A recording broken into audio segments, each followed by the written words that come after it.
So today we want to answer the age-old question, what is music?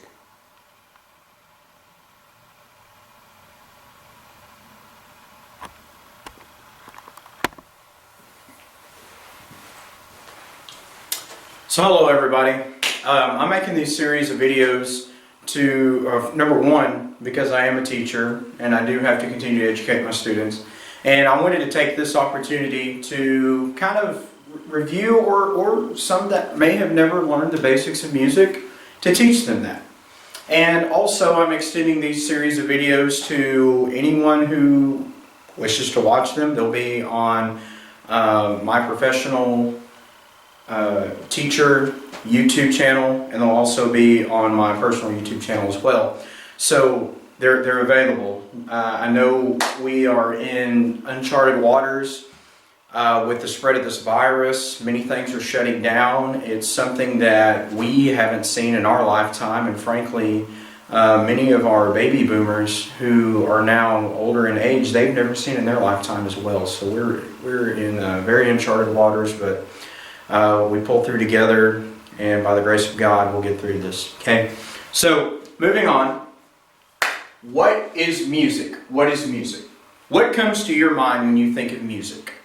Some think of singing.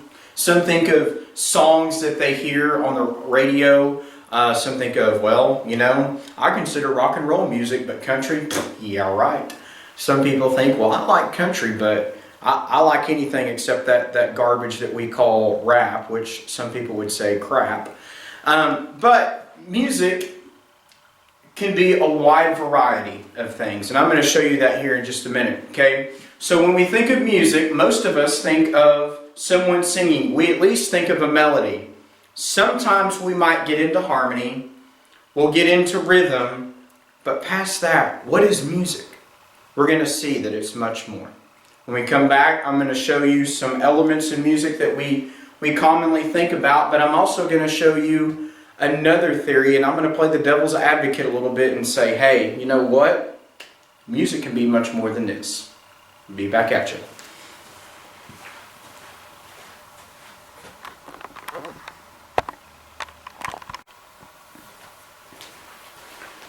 Alright, welcome back to our video of what is music? What is music? So we're going to talk about two schools of thoughts today, and we're going to talk about the common practice area of music. So that's going to include a vast majority of musicians, not all, but it's going to include a vast majority. So that's going to include a lot of classical music, and it's going to include a lot of contemporary music as well. And then we're going to also talk about aleatoric music, or we could replace that big long A word with chance music. You see that as one of the elements here under this category. So we're going to talk about two people that I think stand out from each category. One is W.A. Mozart, or Wolfgang Amadeus Mozart. So briefly about Mozart, he was a composer in the late 18th century, wrote a lot of symphonies, operas, and string quartets, things like that.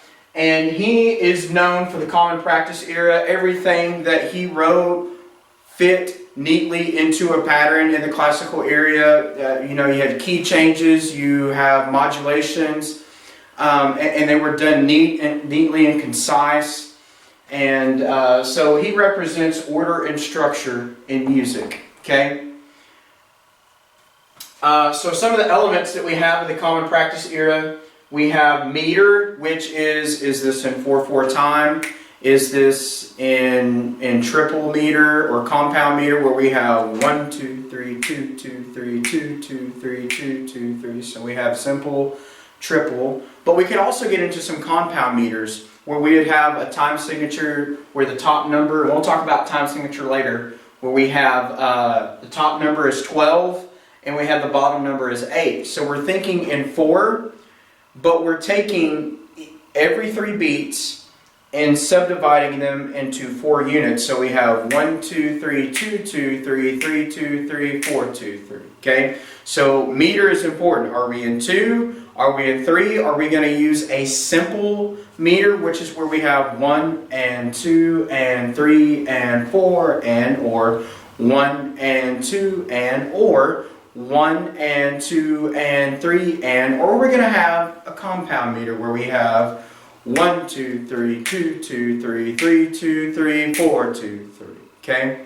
And it can get even more complex. We could have things like 7, 8, where we have 1, 2, 1, 2, 1, 2, 3, or 1, 2, 3, 1, 2, 3, 1, 2. Okay? So we can get into some very complex things right there. Those are some things that maybe we'll hint at it in the future, but you don't need to necessarily know them right now. Okay? Now we get into key, or tonality, which is the big $10 or $20 music theory word. When you hear tonality, you need to think of key. What key am I in? Am I in the key of C? And am I in the key of G? And what that simply means is all the notes in the piece of music are going to center around this one note. And we're going to talk about a scale later. So a scale is a series of notes built on a foundation note. Okay? And so when we talk about tonality or key, we're going to get into scales, and we'll get to that later. Okay? Pitch, that's like how high or low it goes, what notes are occurring. Then we have melody. Melody is the single line that is prominent in a piece of music that stands out. And it usually has one focal point, and then it goes to the end. Okay? So we have it reach the focal point. It could go like this, in this shape, to reach the focal point. And the focal point is the climax of the melody, or it could start up here and dip down and reach a focal point like here, like right down here in the curve of things, and then come back up. Okay? So melody is the main line of a piece of music. It could be sung or played on an instrument. Sometimes, if you want to get into some very complex things, you have maybe a vocalist who is singing, and you have an orchestra or a group of instrumentalists that are backing them up. The vocalist will sing the melody, but you also might have some instruments double the melody as well. Okay? Harmony is 2 or more sounds or singers or instrumentalists that are playing to support the melody. The harmony sometimes can take the form of the melody and provide a counter melody in which it is making the same shape as the melody or the same rhythm as the melody, but it's back up to the melody. Okay, so these are supporting notes to the melody. So if we were to have a pyramid and we were to get in a cheerleader formation, the people that are holding up the jumpers are going to be the harmony, and the person jumping or tumbling in the air is going to be the melody. Okay?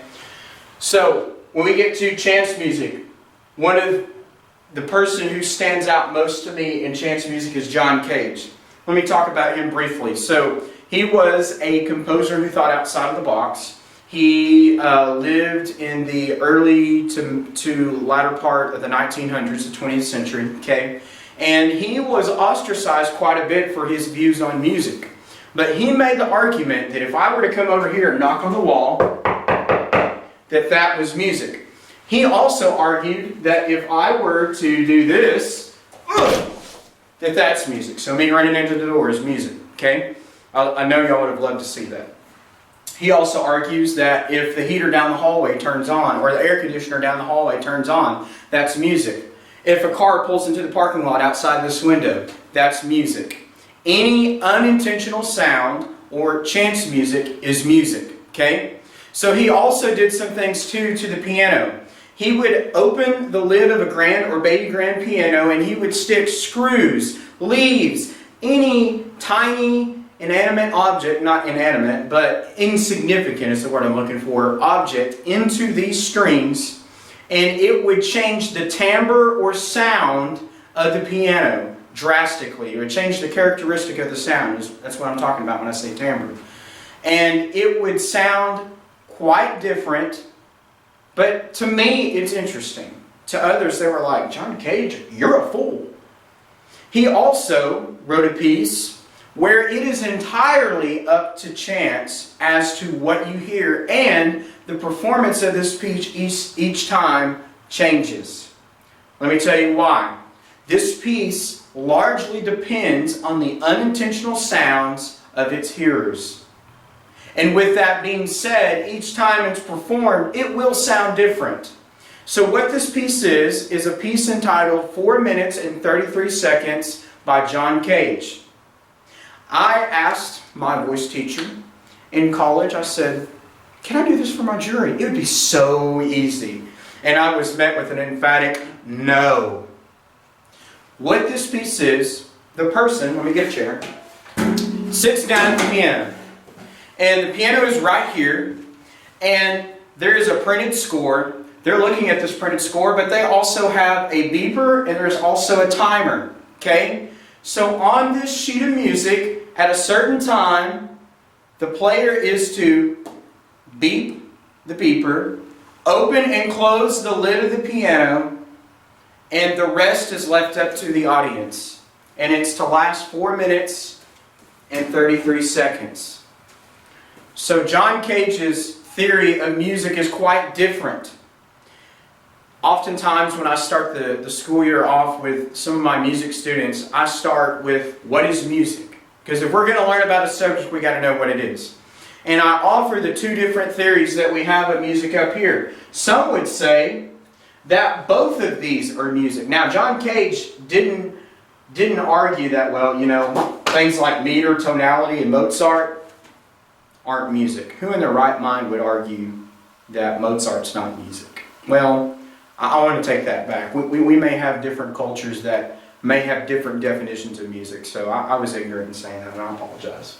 So, but for us, in Western common practice music, we think of music as it's got to have meter, it's got to have tonality, and we're even okay if it has bitonality or two tonalities or two keys. Okay, it's got to have pitch, it's got to have melody, it's got to have harmony, and it's not written up here, it's got to have rhythm.